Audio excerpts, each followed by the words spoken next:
All right, so should you advertise your discount as a price or as a percentage?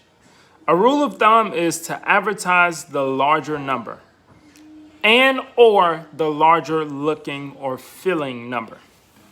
Now, numbers don't have feelings. We all know that. But they absolutely do. How a person encounters a number is a feeling. So 50% off sounds much better than $10 off. Even if the product is $20, 50% off sounds, feels better to us. We get excited when we see 50 percentages and up. We're not that thrilled about 50 percentages and lower. You can look at this in any store. You know, if they have 50% off clearance, the red stuff all over the store, you get excited, you buy, you always assume that the price is just a good price. Even if you don't know the price before, you just assume that it's a good price.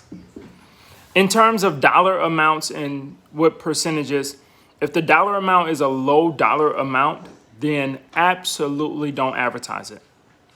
Even if the product is, again, let's use that example, a $20 product, and you're given $10 off. $10 off isn't going to appease anybody because a lot of us don't even think our time or our efforts are worth $10. But 50%, everybody thinks their time and their effort is worth 50%. No matter the price of the product. I can give you a story. The only reason I even bring this up because I'm thinking about it. I was talking to my brother about it recently, and also I actually just had an experience. I was waiting outside of a barbershop, and the barber didn't show up for 30 minutes. So, granted, I was in the car doing work, but also, this is so unprofessional. I was pressed for time. I actually needed to get myself and my son's haircut. It only take about 30 minutes to cut my son's hair, so I thought after the first 15 minutes of waiting, I felt as though if she still gets here and cuts my son, then it's fine, because I can just line myself up later. After 30 minutes, I knew that it wasn't going to be possible because we had an appointment within the next hour. I got a text message from her afterward. After I texted her and told her that we're leaving, I had a text message from her saying, "Your next service, I will give $10 off." Now, look, I've paid $100 for me and my boys to get a haircut before. There's only two of us. That's $50 a pop to this person. $10 off could feel like an insult, but I understand.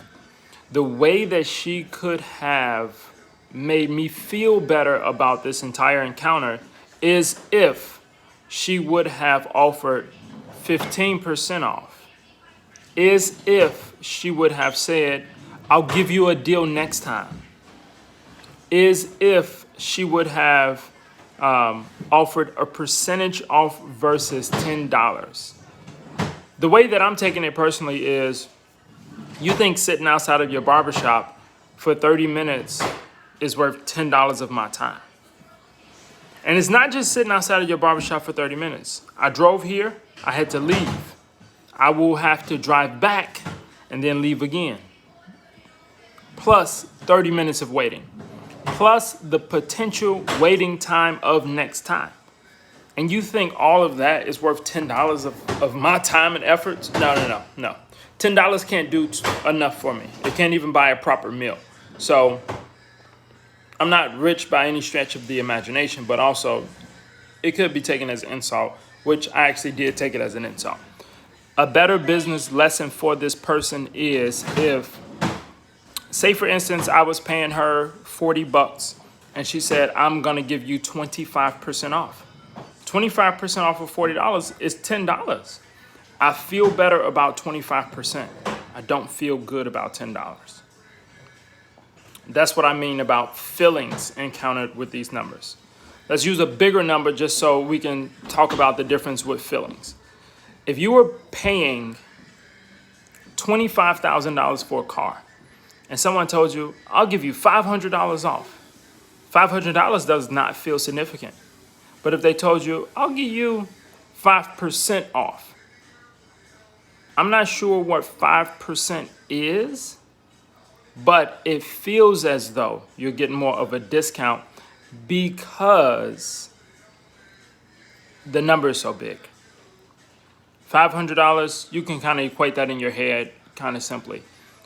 5% takes a little calculations to equate that. So go with the number that feels best to the client or customer. I hope this was useful. If it was, share it with a friend. Thanks for listening. Have a great one. Bye.